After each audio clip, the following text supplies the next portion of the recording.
Ya, Assalamualaikum warahmatullahi wabarakatuh. Saya ucapkan selamat bergabung ya di mata kuliah analisis real. Nah, pada mata kuliah ini nanti teknisnya akan sama. Setelahnya akan ada sesi tanya jawab. Nah, nanti akan saya jawab apabila kalian memiliki masalah-masalah, hal-hal yang belum bisa dipahami, kalian bisa bertanya pada sesi tersebut. Oke ya, kita langsung saja. Yang pertama ini di dalam mata kuliah ini adalah himpunan. Sebelumnya kita akan menjelaskan dulu notasi-notasi yang digunakan di dalam yang akan kita gunakan nanti.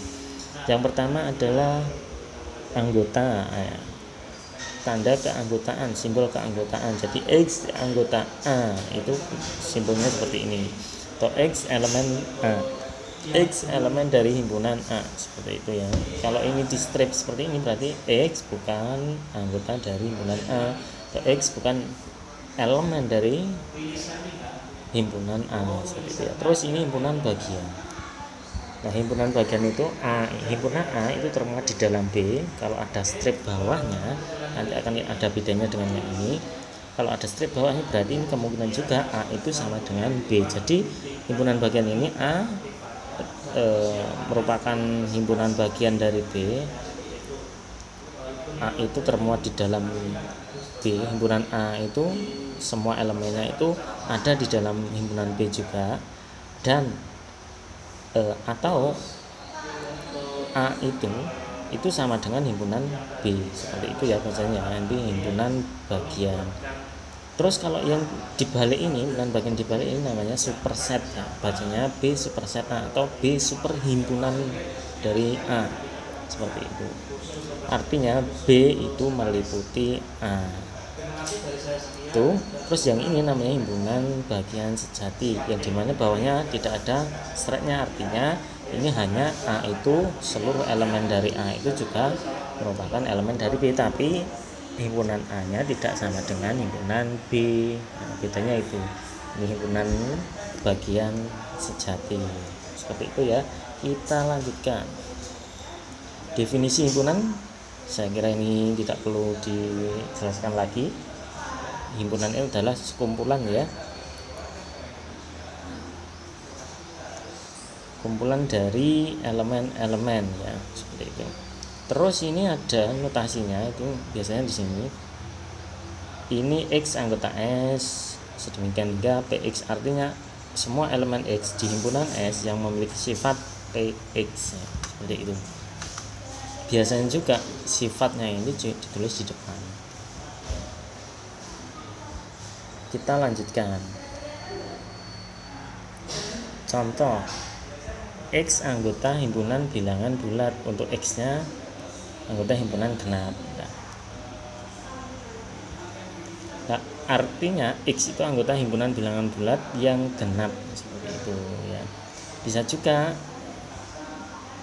ininya ditulis di depan, terus ininya ditulis di belakang. Nah, sifatnya bisa ditulis di depan.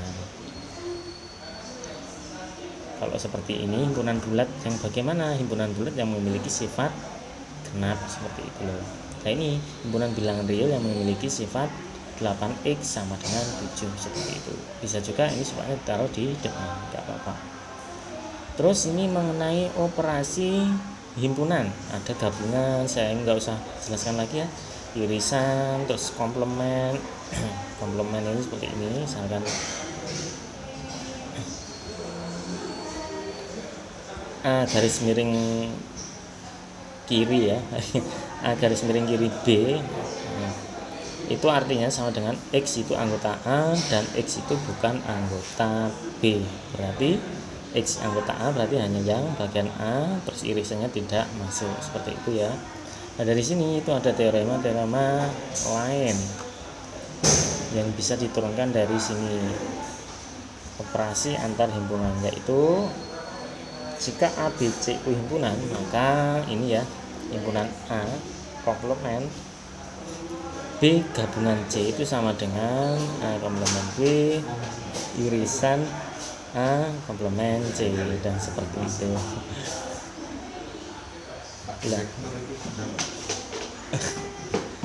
Lah, setelahnya itu buktinya itu bisa dibilang sendiri ya ini ya. Karena tadi ini misalkan kita ambil X anggota ini yang ruas kiri ini, berarti X-nya itu anggota yang ini, maka ada X karena ini ada komplement toh, berarti ini X anggota A, tapi X-nya itu bukan anggota ini B gabungan C. Nah, makanya didefinisikan menurut definisi 1.2.c, berarti yang ini ya, yang komplement ini. Selanjutnya dikatakan bahwa X anggota A tapi X bukan anggota B, dan X anggota A tapi X-nya bukan anggota C. Nah, secara simbolik kita menuliskannya ini itu ini. Nah, maka sudah terbukti toh ruas kiri sama dengan ruas menjadi ruas kanan. Seperti itu. Itu ya. Terus ini mengenai fungsi ini saya kira nggak perlu saya jelaskan kembali. Fungsi adalah relasi yang mengatakan setiap anggota himpunan domain ke kodomain itu tepat satu toh. Nah, cuma ada beberapa hal yang perlu kalian pelajari, yaitu fungsi surjektif ya, fungsi injektif ya, injektif, surjektif, dan bijektif. Nah, ini ada definisinya ya. Injektif itu disebut injektif jika X1 itu tidak sama dengan X2, maka nilai fungsinya juga tidak sama. Terus untuk surjektif itu ringnya itu sama dengan kodomainnya. Terus kalau bijektif itu jika fungsi tersebut injektif dan juga surjektif. Begitu gampangannya ya.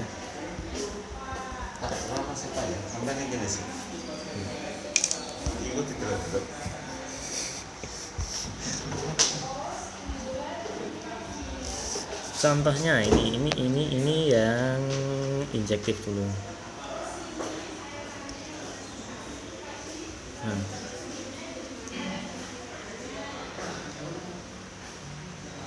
injektif itu misalkan ada seperti ini, kalau saya gambarkan, jika X1 itu tidak sama dengan X2, maka nilai fungsinya itu tidak sama. Kalau ini X1 itu tidak sama dengan X2 terus ini tetap menghasilkan sini, berarti dia tidak injektif. Terus ini misalkan ini juga tidak boleh sama dengan nilai fungsi yang lainnya. Seperti ini. Nah, inilah injektif. Terus untuk surjektif bedanya, ini surjektif ringnya itu sama dengan kodomainnya. Kodomainnya kan ini, misalkan ini tak kasih 3, ini 5 misalkan. Nah, ringnya itu ini, tapi ini boleh jadi satu atau boleh sama. Nah, seperti ini. Nah, ini sudah mempunyai pasangan semua. Nah, ini juga mempunyai pasangan semua di sini. Nah, berarti karena ini ring itu kan hasil fungsinya ya, daerah hasilnya kan juga tetap himpunan ini, berarti ini namanya surjektif. Kalau bijektif itu ini dan ini terpenuhi sifatnya. Nah, berarti ya seperti ini. 4 ini boleh, nah seperti ini. Nah, seperti itu. Ya, bedanya ini boleh, ini tidak boleh sama nilai fungsinya. Terus ini boleh sama, terus apa itu namanya, ringnya itu sama dengan himpunan kodomainnya, daerah hasilnya ini, daerah lawannya ini. Nah, kalau bijektif itu memuat ini, memuat sifat ini, dan memuat sifat ini. Seperti itu ya. Itu gambaran umumnya. Sekarang kita contohnya sudah dibaca sendiri ya.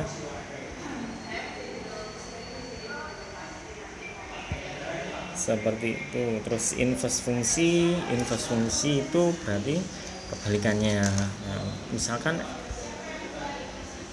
F itu memetakan himpunan A dan ke himpunan B adalah suatu relasi ya, F itu ya. Maka DF itu sama dengan A dan RF itu sama dengan H ya, dimana ini merupakan himpunan bagian dari B, maka inverse peta dari H di bawah relasi F itu adalah F pangkat negatif 1, H itu anggota atau himpunan bagian dari A ya. Mohon maaf saya ulangi, relasi F itu adalah F pangkat negatif 1H itu merupakan himpunan bagian dari A yang dinyatakan dengan ini. F pangkat negatif 1H bacanya F inverse ya, dari himpunan H itu sama dengan himpunan anggotanya X sedemikian hingga X itu anggota himpunan A ya, dan sehingga Fx nya itu memiliki sifat anggota himpunan A, dan inverse dari F itu sama dengan adalah F pangkat negatif 1Y untuk setiap Y anggota ringnya fungsi tadi, karena ringnya sama dengan H. Berarti Y anggota Rf ini, ringnya fungsi F ini sama dengan himpunan H itu sendiri. Balik lagi ke H ya, seperti itu. Contohnya, misalkan ada buat sebuah fungsi ini, fokus di sini Fx sama dengan X pangkat 2, maka kalau kita mencari inverse-nya berarti tinggal kita buat ke dalam bentuk X sama dengan seperti ini. X sama dengan berarti karena ini X kuadrat sama dengan Fx, maka X sama dengan akar dari Fx. Nah, Fx ini tinggal diganti dengan Y. Nah, untuk X nya diubah jadi F negatif 1, F pangkat negatif 1 Y, seperti itu. Maka inverse nya sudah bisa diketahui seperti itu ya. Inverse fungsi berbeda dengan fungsi inverse ya. Kalau fungsi inverse itu inverse-nya itu membentuk sebuah fungsi juga, seperti itu ya. Karena tidak semua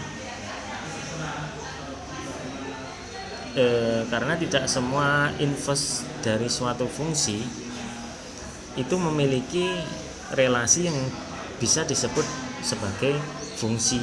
Nah, contohnya ini, kita kembali lagi ke kamera tadi. Contohnya ini,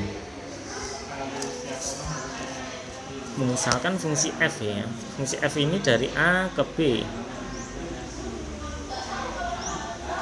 Fungsi F ini memetakan A ke B, maka inverse-nya ketika ini nilainya ini, inverse dari ini berarti kan di sini loh, inverse dari ini di sini, inverse dari ini sini. Inverse-nya ada tapi tidak membentuk sebuah kaidah fungsi, karena apa? Ini tidak memiliki pasangan di sini, maka tidak semua inverse fungsi itu merupakan fungsi, bisa membentuk sebuah fungsi seperti itu ya. Nah, nanti dibaca sendiri ya ini ya, gitu. Nah, komposisi fungsi itu artinya fungsi nilainya dimasukkan kembali.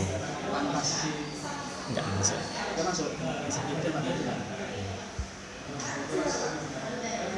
Ya, untuk komposisi fungsi itu ini simbolnya adalah G bundaran F ya. G bundaran F. Yang dihitung dulu adalah, misalkan ini F dihitung dulu, terus setelah G. Lah ini ke sini itu simbolnya G bundaran F. Yang F ini dihitung terlebih dahulu nilai fungsi dari F ini. Dan setelah itu tinggal dihitung fungsi G-nya. Maka ketemu komposisi dari fungsi tersebut. Misalkan ini G bundaran F, berarti ini disubstitusi 2x ini menggantikan x di sini, berarti nanti 2x ditambah 1. Nah, ini disubstitusikan ya, seperti itu saja sih. Ini hanya mengulang kemarin ya. Sekarang induksi matematika sudah kalian pelajari di kalkulus ya. Nah, oke, sekian saja pertemuan kita. Wabillahi taufiq wal hidayah. Assalamualaikum warahmatullahi wabarakatuh.